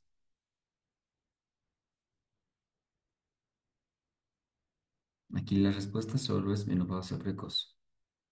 Yo tengo el error hace rato de decirles obesidad hace rato en el peso, más al contrario, las pacientes con bajo peso es, ¿no? Las que van a presentar fractura.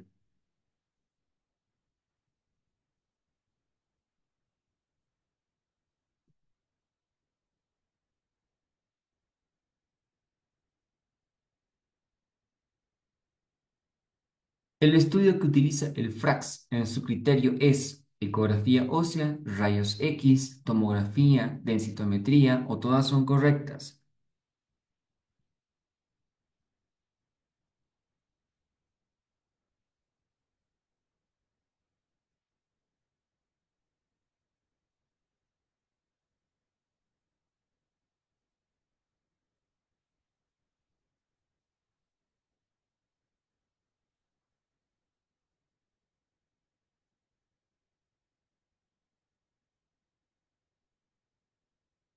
Al fin de identificar a gente con alto riesgo, la Organización Mundial de la Salud tiene una herramienta para evaluar el riesgo de fracturas de acuerdo a los factores de riesgo, el FRAX, ¿no? Los factores de riesgo utilizados por el FRAX para calcular el riesgo de fractura son T-score por densitometría ósea, edad y sexo, fracturas previas, índice de masa corporal bajo, exposición a corticoides, historia familiar de fractura de cadera, fumadora corriente, alta ingesta de alcohol y artritis reumatoidea. Entonces es densitometría ósea lo que utiliza el FRAX.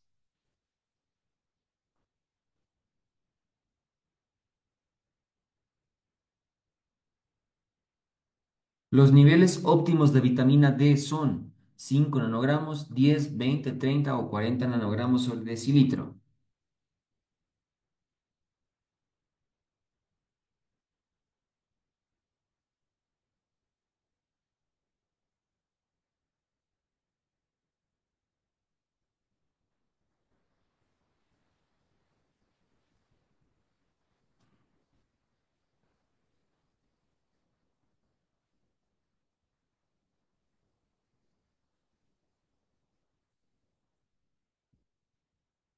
Vitamina D. En todos los pacientes tratados con osteoporosis debería realizarse una determinación de 25 hidroxivitamina D sérica, ¿ya? Niveles séricos inferiores a 10, deficiencia severa. Niveles séricos inferiores a 20, deficiencia moderada. Y niveles séricos superiores a 30 son suficientes. O sea, lo normal es 30 nanogramos sobre decilitro.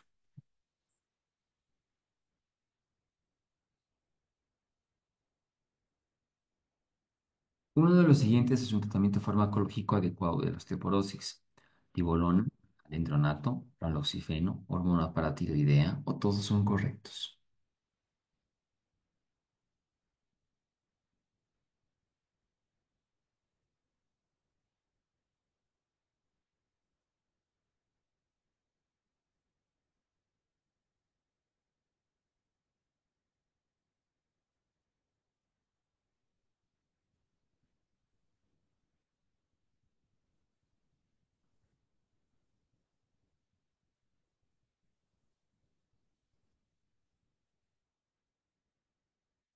Tratamientos. Podemos utilizar calcio, podemos utilizar vitamina D, podemos utilizar tibolona, podemos utilizar bifosfonatos, podemos utilizar análogos seroactivos de los estrógenos, Paratiroidea, calcitonina, denosumab, hartos son los medicamentos que podemos utilizar para osteoporosis. La respuesta es todos son correctos. Alendronato, por si acaso, es un bifosfonato. El raloxifeno es un análogo selector de los receptores de estrógeno.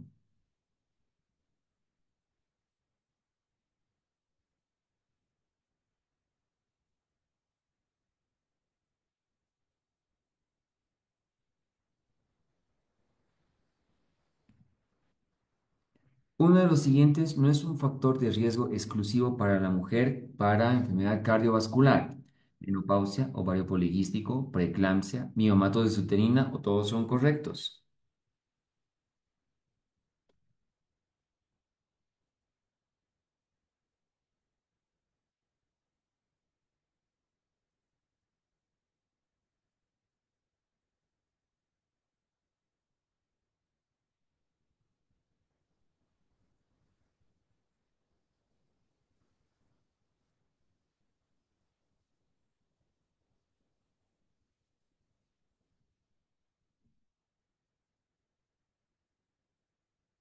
Los que son exclusivos de la mujer, menopausia, síndrome de ovario poliquístico, uso de anticonceptivos orales, preeclampsia, eclampsia.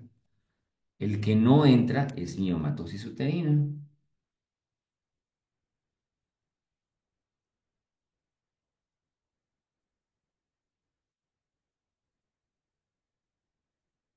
Una de las siguientes es una contraindicación para el tratamiento hormonal de la menopausia: diabetes mellitus, hipertensión crónica, obesidad, hipotiroidismo, tromboembolismo venoso.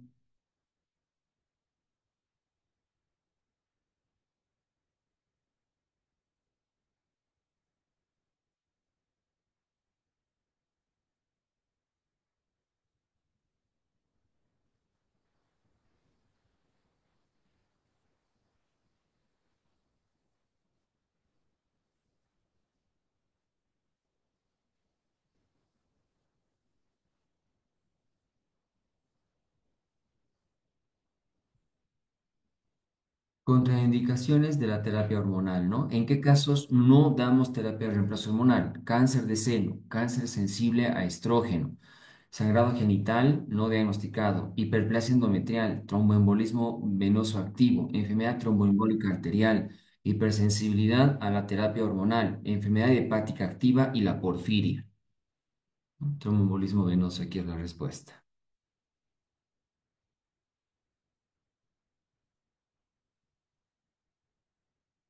No es un tratamiento farmacológico no hormonal en la menopausia. Pregabalina, tocoferol, propanolol, veraliprida o la naloxona.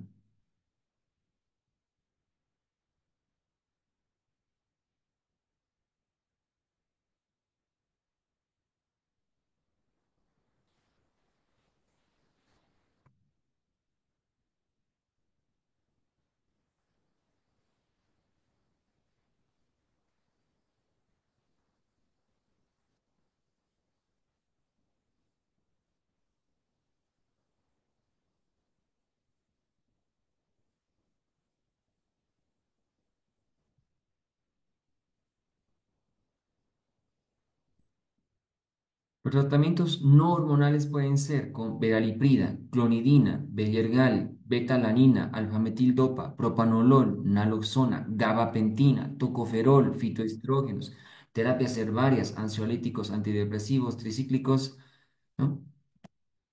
Pero la pregabalina no es el tratamiento.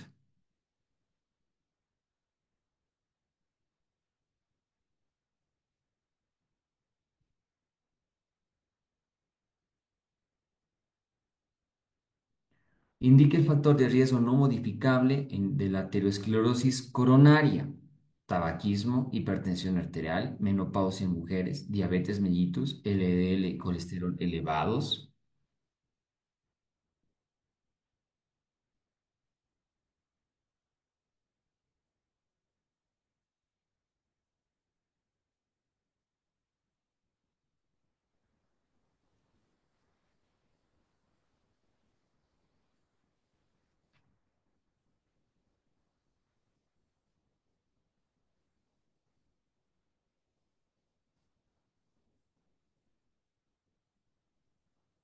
menopausia en mujeres, ¿no? La etapa comprendida entre un año antes y un año después de la última menstruación, caracterizada por amenorrea e intensificación de la sintomatología vasomotora, corresponde a menopausia precoz, premenopausia, perimenopausia, posmenopausia, climaterio,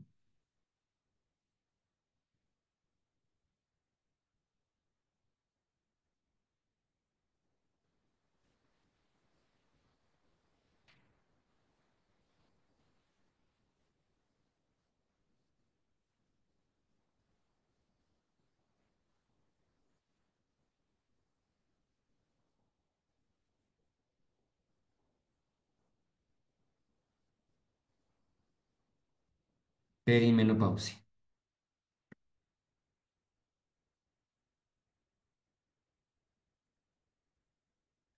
No se asocia a riesgo de tener osteoporosis, anorexia nerviosa, enfermedad pulmonar obstructiva crónica, insuficiencia cardíaca congestiva, síndrome de mala absorción, hiperparatiroidismo,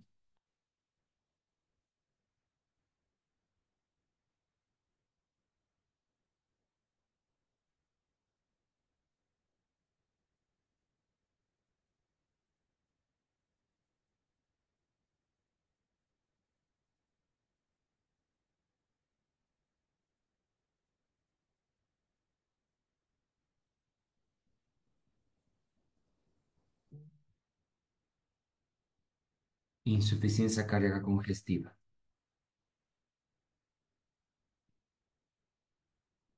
En la osteoporosis, la administración prolongada de los siguientes fármacos no es un factor de riesgo óseo. Anticonceptivos, heparina, corticoides, anticonvulsivantes, hormonas tiroideas.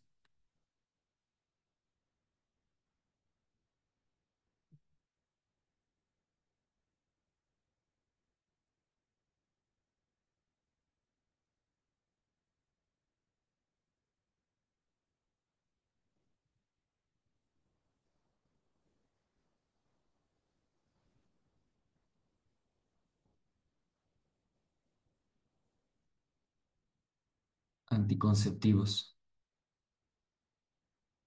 no es un factor de riesgo. Señale el inciso correcto. Síntomas menopáusicos a corto plazo que surgen desde el comienzo del climaterio y persisten durante los primeros años. Irregularidad menstrual, dispareunia, incontinencia urinaria, alteraciones de la piel, pérdida ósea.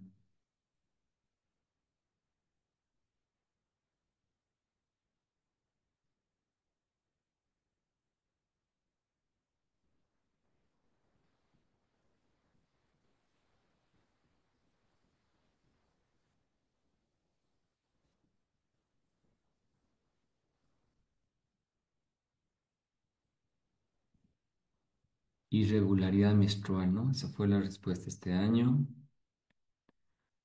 Uno de los siguientes no es causa de metrorragias de la posmenopausia. Hiperplasia endometrial, miomas subserosos, cambios proliferativos, pólipos uterinos, cáncer endometrial,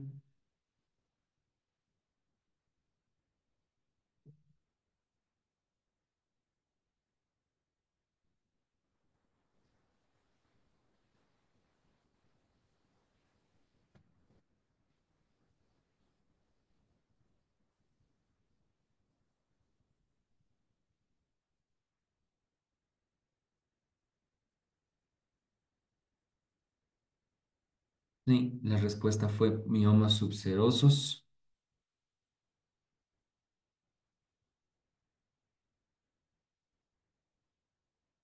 Síntoma vasomotor de la menopausia, caracterizada por calor, rubicundez, palpitaciones, ansiedad que dura hasta 3 minutos previo a un hot flash, alteraciones de la piel, dispareunia, sofoco, cefalea, insomnio,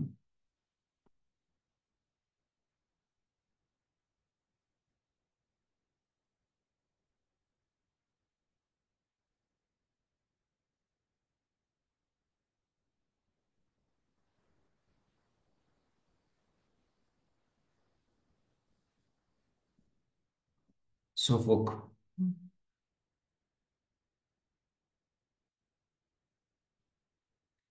Puntos claves. Climaterio, etapa de transición entre la vida reproductiva y no reproductiva de la mujer que incluye la premenopausia, menopausia, posmenopausia. Se inicia generalmente entre 40 y 45 años y puede durar varios años.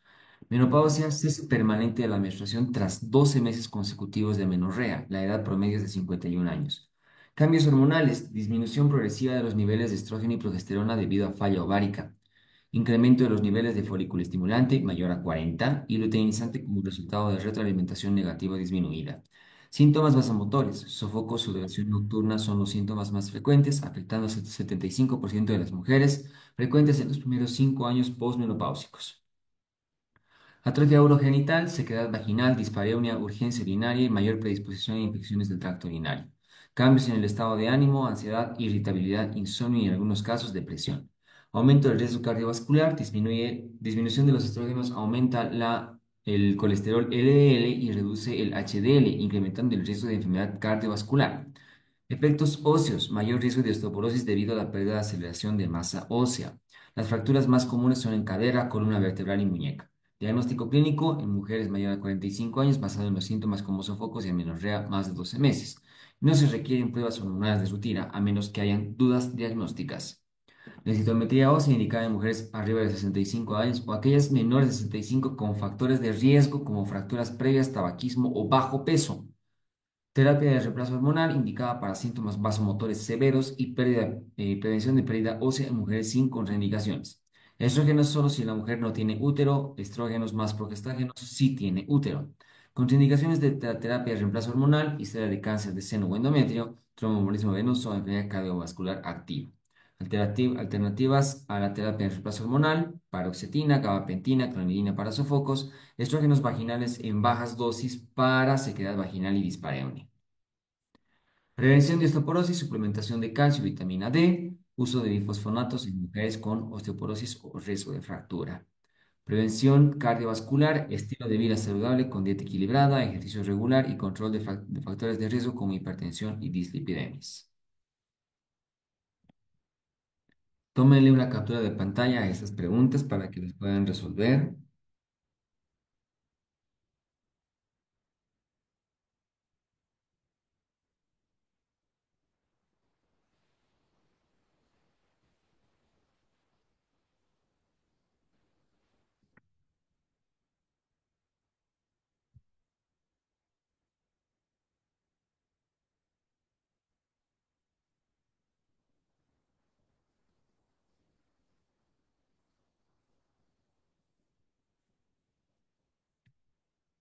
Sáquenle otra captura de pantalla a estas preguntas.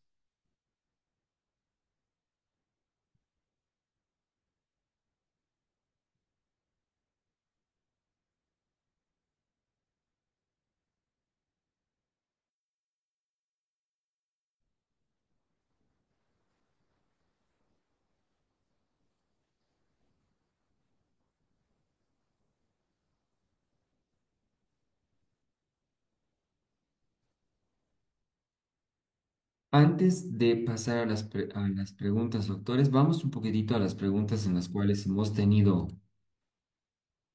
¿qué se llama? Las dudas importantes.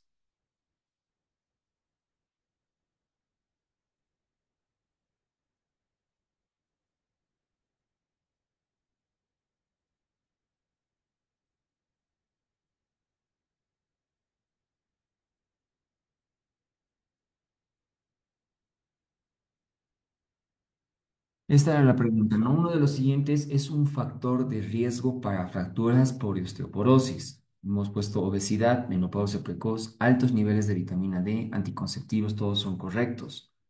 Justamente hace rato una de las preguntas era que el anticonceptivo no tiene importancia para la fractura en osteoporosis. La obesidad no es más bien el bajo peso. Aquí la menopausia precoz es la que nos estaría avisando considerablemente para que se llama el factor de riesgo importante, ¿no? Si fuera vitamina D, no sería alta concentración, tendría que ser baja concentración de vitamina D. Y la otra pregunta, espérenme un momento.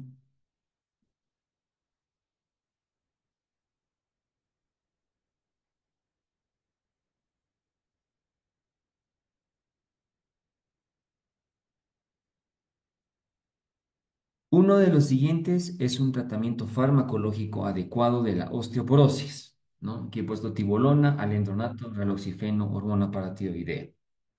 La tibolona sí es, estoy totalmente de acuerdo. El bisfosfonato, aquí tenemos que existen el alendronato, el ivandronato, risendronato, solendronato, todos los natos, entre comillas, son unos bisfosfonatos, ¿ya? Raloxifeno es un análogo selector de los receptores de estrógeno, pero también hay el clomifeno, el tamoxifeno, el dialoxifeno, opsomifeno, ¿qué se llama? Hay varios que son, ¿no? Aquí estoy poniendo uno nada más de los análogos selectores y también podemos utilizar hormona para tiroidea. Por eso es que aquí la respuesta era, todos son correctos.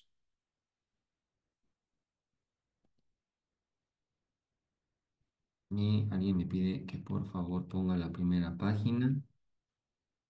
Deme un segundito. Ahorita empezamos con las preguntas. Ahorita empezamos, ahorita empezamos, ahorita empezamos, ahorita empezamos.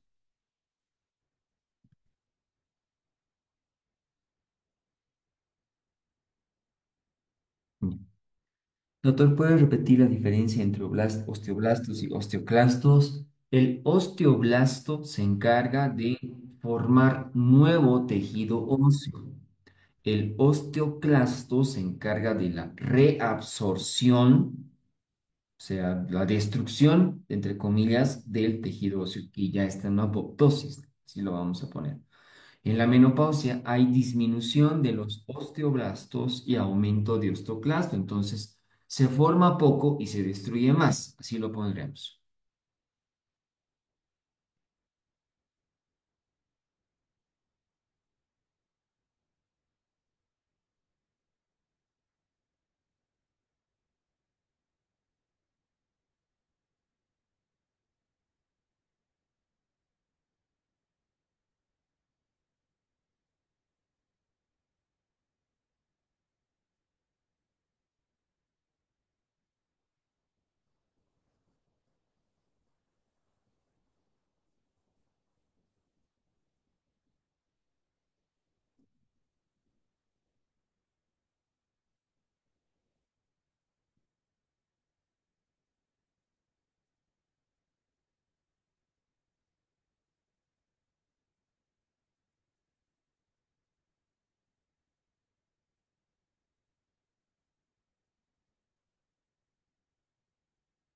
Primera página de las preguntas, segunda página ahora. Doctor, buenas noches, disculpe, ¿podría repetir la diferencia entre términos de climaterio y perimenopausia? Climaterio es la signo-sintomatología, sin tiempo. Perimenopausia sí es la etapa en tiempo alrededor de la menopausia.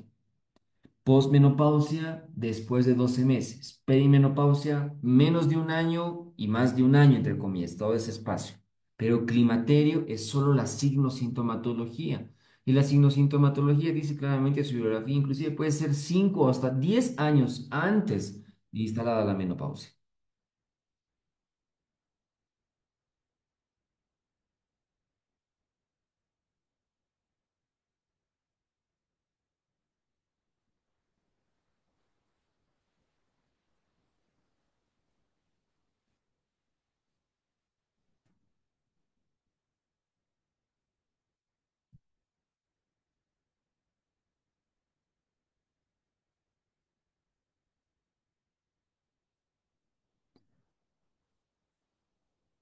Buenas noches, doctor. ¿Puede explicar nuevamente densitometría ósea?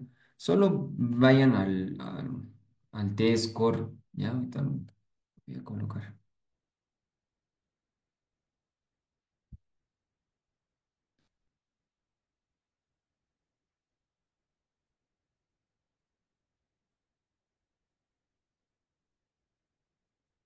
La densitometría ósea es un estudio en el cual maneja en función a situaciones importantes en muñeca, cadera y columna lumbar, ¿no? Aquí podemos ver la densidad ósea normal tiene un T-score de más 2,5 a -1. De -1 a -2,5 es osteopenia. pero menor a 2,5, es decir, -3, -4, -5, ya es osteoporosis.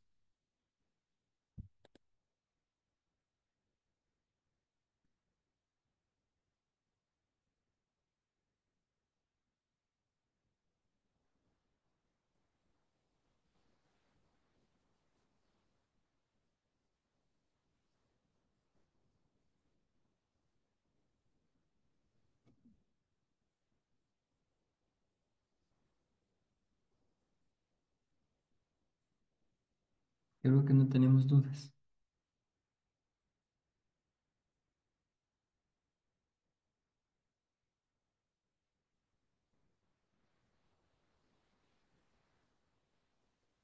Genial. Teniendo en cuenta de que no tenemos más dudas, pues doctores, los espero el día